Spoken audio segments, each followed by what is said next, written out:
Actually, what I did today was bring more materials as far as for children and teenagers. I'm getting more calls now. I've usually had more, adult clients like prevention and treatment for the chronic diseases like overweight, obesity, and now, of course, those issues are becoming more with children and teenagers.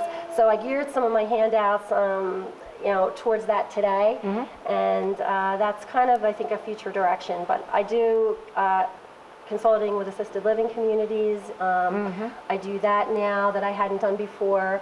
I guess dietetics is really very varied, and that's one of the reasons I got into it. Was that it could work out with having a family and being able to utilize a lot of different talents. And so I guess through my career in dietetics, I've been 29 years, I think, registered dietitian. And so I've worked, Pritikin program, healthy eating with a cooperative extension, doing groups, doing individual counseling, and now I'm also at Kindred Hospital, and that is the latest thing, getting into that area with the some of the critically ill patients and wounds and pressure ulcers. Well, acute care.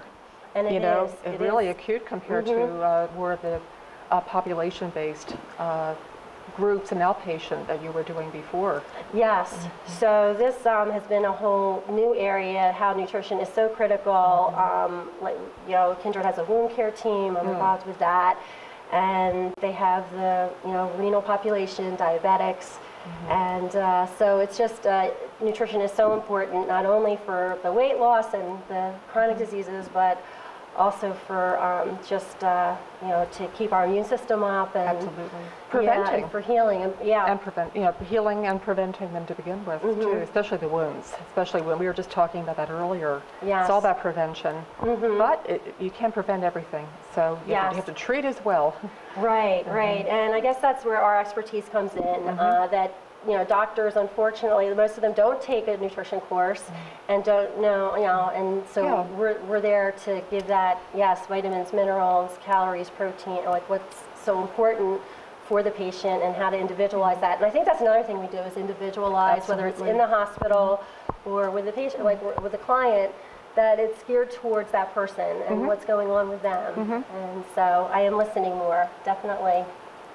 It's like you said, we do tend to give a lot of information. If you're listening, you give less information. But I think it would help me if I knew that patient would come back more than once. I don't think I would be as prone to over-inform. If I knew they'd come 6 times a year, I would go, oh, good, we can take our time so they can absorb everything. I need to tell them when they need to hear it. Well, I have a client that has come every month for probably the last 4 years. Most of my clients come to me weekly for a little while, then every other week then. So I actually do more visits for the year usually if people are able to do that, because it takes that time and kind of the coach. I think of myself as a coach, wellness coach.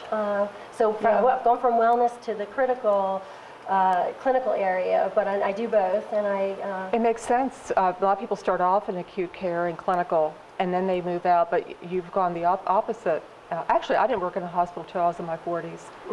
I did community planning groups, planning like Title VII congregate meals programs and teaching. And but I think it's great about our education is that we do devote, we're the only healthcare profession that devotes entirely, our studies entirely on nutrition.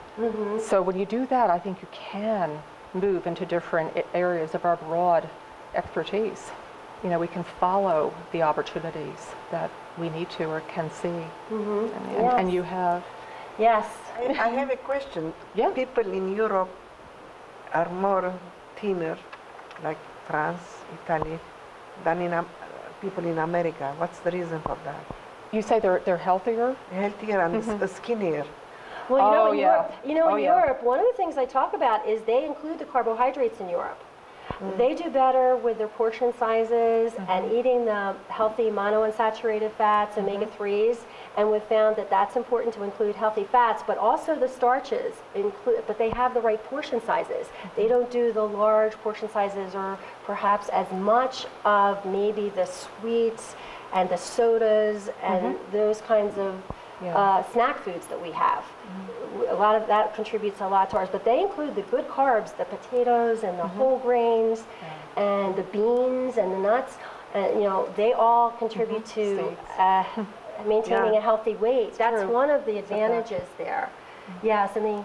And exercise. I mean, we're a car-based culture, and it's hard to get exercise here. Yeah, I think they walk a lot there, maybe. Yeah, they do walk a lot. Do you think they eat more earlier in the day? I talk about eating breakfast like a king, lunch like a prince, dinner like a pauper to my students, and I think they have. Isn't their main meal earlier in the day, and we traditionally in America have it at nighttime. Yeah. And so remember we talked about having more at your lunchtime, and that is something that we need the energy then. And so if we kind of brought more up during the day and did those 5 meals, and I think they do that there, and they have like a smaller supper. Yeah. And that that helps the energy balance besides the exercise. Yeah. And there's that resting. Isn't there like a rest period? Like sometimes a siesta? Yeah. I could use that. I love to nap in the afternoon, but not here. And sleep is another issue. I think that's all what we get into besides the nutrition is the sleep, those cortisol levels, and then also stress. And what are we doing? I always go into like deep breathing and stress management and what are they doing with that if the weight issue and being happy. I just was saying to somebody, I didn't know that. If you're happy, you have a lower cholesterol. Well, it is true. That's one of the things that they say. Okay. Queenie, it's really challenging our American way of life, just like we are. And I think that's no wonder you're here in this interview because you understand, you've lived a healthy life. Yeah, thank you. And I think we need a plan. We're all on the go, and so a lot of times, like some of my handouts were like healthy eating on the run here. Oh, yeah. And planning, and that we kind of just spur the moment, go into the Wawa, the 7-Eleven, and we're getting those. We didn't plan, and we're just kind of running in, getting something. Got a plan. And so a little more of a planning definitely helps. So I thought it's the food we are eating in America. It's fattening, maybe. That's what I was some of the thinking. foods are. They talk about high fructose corn syrup, how they use that in a lot of these drinks and foods, and that we're supersizing, when you go, and our portion sizes on those are that's a contributing problem. And a lot of it is, though, the exercise, the activity or exercise, doing more of that. And all 3 of those things are the issue. And if we get more fruits and vegetables in, my students and clients just know that's something I'm always, how can we get those in? How can we plan for those? And it takes time to eat them too, if you think about it. It takes time to chew an apple, and whereas some of these other items, the fast foods, you can eat them without chewing them too much, and so you eat a lot of this high intensity. You know the axiom: peel your orange, don't pour it. Peel your orange, don't pour it. So a lot of us are having the juices instead of the whole fruit, and that's kind of the way we need to go. Okay. Yeah, that's all. Thank you. Thank you so much for your time. You. Yeah. All right.